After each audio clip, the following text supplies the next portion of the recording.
Cuando yo trabajaba en la tienda vendiendo minerales, mucha gente, o clientes mejor dicho, me preguntaban a veces ¿por qué sus amatistas perdían color con el paso del tiempo?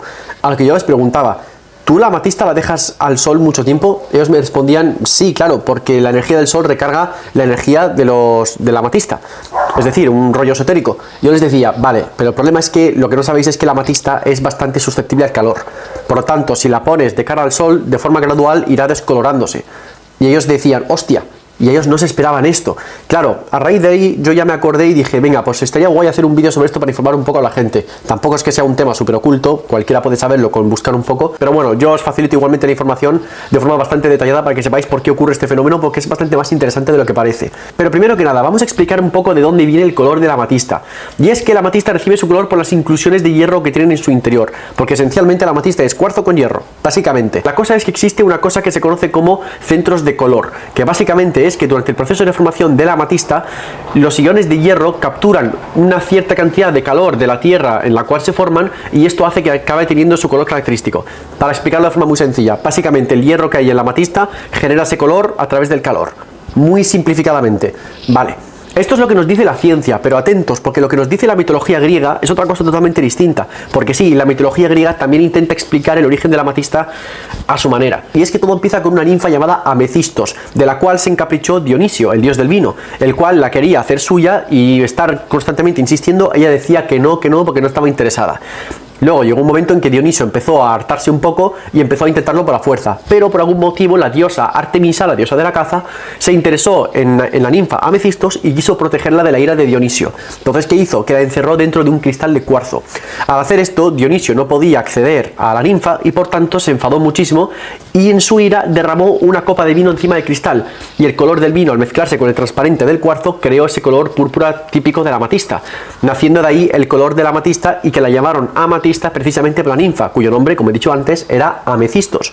Así que, como podéis ver, la mitología griega explica el origen del color de la amatista a su manera.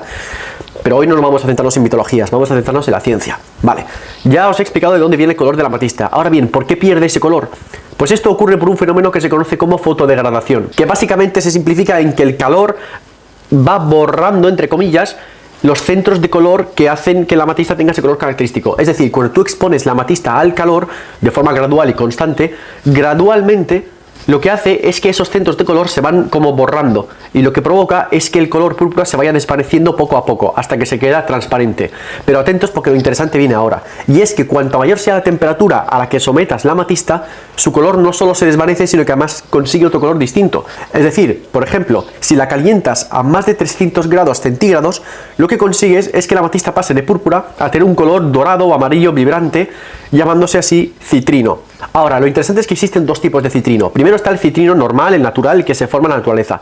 El problema de este citrino es que es bastante raro y muy difícil de encontrar, y por ende, como imaginaréis, también bastante caro. Luego está la amatista quemada, que es básicamente amatista que se la ha sometido a más de 300 grados, y lo que provoca es que acaba teniendo este color que es muy similar al del citrino natural. Y claro, como el citrino natural es muy difícil de encontrar, la mayoría de los citrinos que podéis encontrar en los negocios y comercios suelen ser amatistas quemadas. Y el problema es que es muy difícil diferenciar entre el natural y el artificial. Entonces, ¿qué pasa? Que muchas veces se vende el citrino que es realmente amatista quemada haciéndolo pasar por citrino natural. Así que tened cuidado a la hora de comprarlos e intentad comprarlos de gente de la que os fiéis. Pero atentos, y es que si subimos más la temperatura, como por ejemplo a más de 450 grados, el color cambia a otra cosa, como por ejemplo verde. Y así sucesivamente, cuanto mayor sea la temperatura, más va cambiando el color a otra cosa totalmente distinta. Y esto se debe por la forma en la que el color interactúa con los iones de hierro o los iones del resto de los elementos que conforman el cuarzo o la amatista. Conclusión, la amatista, aunque se sabe que es bastante resistente a los ácidos, por desgracia es bastante susceptible al calor.